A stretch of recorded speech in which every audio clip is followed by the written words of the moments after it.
Today I'm going to discuss how to make an educational Pinterest board for Women's History Month.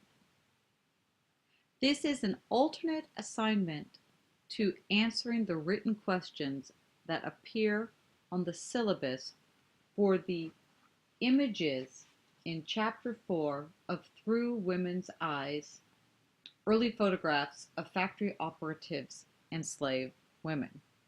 Your assignment is to make a board. If you have a Pinterest account, you may use your own. If not, check your email for the information on how to log into the common board I've created.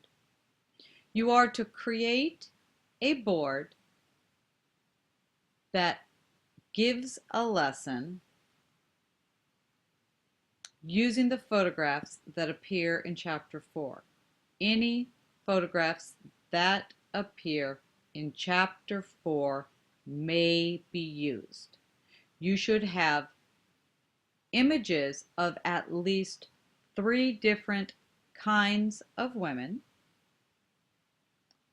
You must have 4 images, 1 of which you find yourself, 3 of which come from the chapter. I'm going to walk you through how I created my board. I decided to use the idea of purity and the white wedding gown from the Goody's Ladies book as the centerpiece of my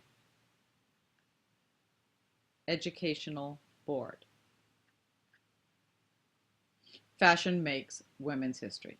This board uses images from Chapter 4 of Through Women's Eyes to illustrate the way that women's clothing reflected different ideas about, quote, the dignity and power of women's distinct domestic sphere. You will notice I have fully cited this. In order to get full credit, you must cite. Each image should be annotated with a quotation from the text of the chapter. Those would be the white pages, not the blue pages. So if we come down here, we can see that the first image I pinned was from Goody's Ladies book. It's called Purity.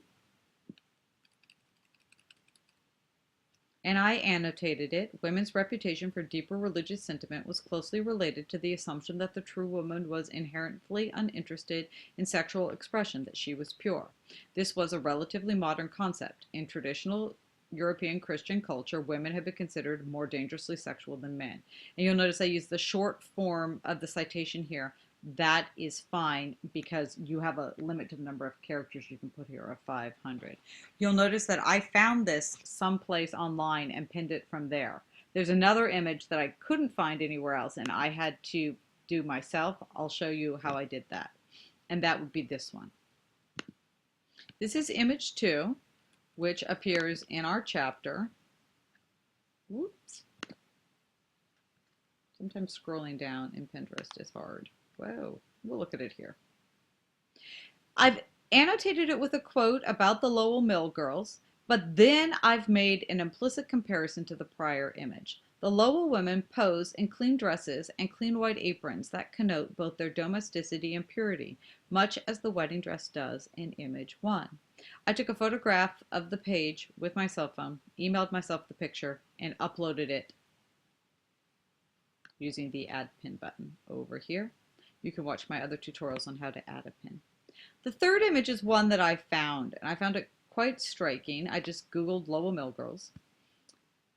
The dress is striped just like these dresses are, but these are extremely unfashionable. They're sort of shapeless shifts.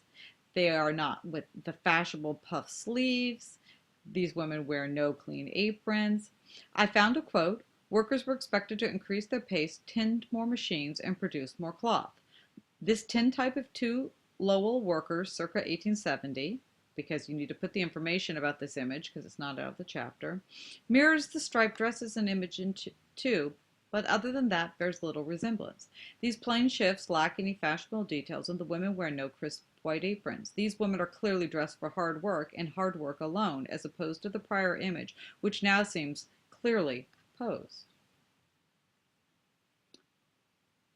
So I have middle-class women, 2 Lowell images. This one probably should be a slave one, but there's so few images of the slave women in the chapter that I didn't want to use a slave one. So I picked a third one. Lily Martin Spencer's Washerwomen from 1854. I used a quote that showed that the idea of true womanhood was divided amongst the classes.